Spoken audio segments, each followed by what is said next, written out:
Kristen mula-mula itu terdiri dari dua kelompok.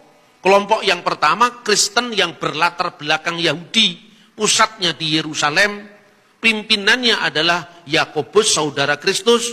Yang kedua, Kristen yang ada di Antioquia.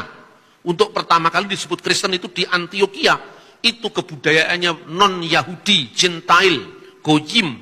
Sebagian besar dari mereka bahasanya Yunani, selain bahasa Aram, selain kemudian bahasa Mesir kuno. Maka gereja kuno mewarisi keberagaman itu karena Kristus memang berkarya mula-mula di Galil Hagoyim, Galilea wilayah bangsa-bangsa.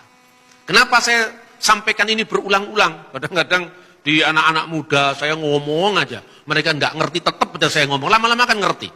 Sebab umat itu harus diberikan menu yang keras, bukan sekedar menu yang menghibur, nanti kemudian imannya serang orang, dia lemah, tidak bisa bertanggung jawab. Karena apa? Ke gereja yang dicari cuman berkat, ke gereja yang dicari cuman hal-hal yang sifatnya fisik. Padahal carilah dulu kerajaan Allah. Artinya fokus kita pada kerajaan Allah, yang lain-lain akan ditambahkan. Karena tambahan itu berarti bonus. Orang Kristen diberkati jadi orang kaya, boleh. Tetapi itu bonus, bukan tujuan. Kalau kekayaan menjadi tujuan, Anda pergi ke Gunung Kawi saja. Itu namanya teologi pesugihan. Dan yang seperti itu bukan Alkitab. Alkitab jelas-jelas mengatakan bahwa kita harus berakar, bertumbuh dalam iman dengan firman Tuhan. Nah, kembali kepada jemaat mula-mula tadi. Dari kalangan orang-orang Kristen yang berasal dari Yahudi tadi masih dibagi dua. Orang-orang Yahudi yang berbahasa Yunani dan orang-orang Ibrani. Itu disebutkan dalam Kisah Rasul pasal 6 ayat 1. Orang-orang Yahudi yang berbahasa Yunani itu mulainya dari masa diaspora abad ketiga sebelum Masehi tadi, mereka berbicara dalam bahasa Yunani, termasuk di Yerusalem. Makanya Bet Knesset, rumah ibadah Yahudi, lebih dikenal dengan nama sinagoge. Sinagoge itu kan bahasa Yunani. Nah, ada banyak orang yang kemudian membatasi kekristenan itu hanya bahasa tertentu. Tidak boleh seperti itu. Kekristenan itu tidak bisa dibatasi hanya bahasa Ibrani. Kemudian kalau kita ngomong Yesus Kristus tidak sah, mestinya Yeshua HaMashiach. Itu hanya bagian kecil dari kekristenan.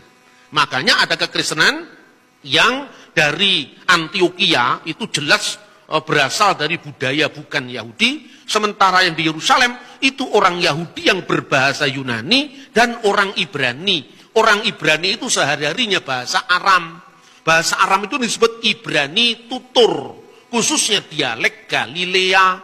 Makanya ketika Petrus mau menyangkal Yesus, orang-orang di sekelilingnya mengerti, itu pasti kamu salah seorang dari muridnya. Itu tampak dari logat bahasamu. Kenapa? Logat bahasanya orang Galilea itu mudah ditandai. Kayak Anda kalau orang Solo, bahasa Indonesia aja kan mudah ditandai. Lain kalau orang Ambon berbahasa Indonesia kan kelihatan itu. Itu beta pung istri katanya. Kalau orang Solo kan kui bojoku mas, itu kan. Itu istri saya, bahasanya kan medok sekali. Tapi kalau orang Ambon, itu beta pung istri katanya gitu kan.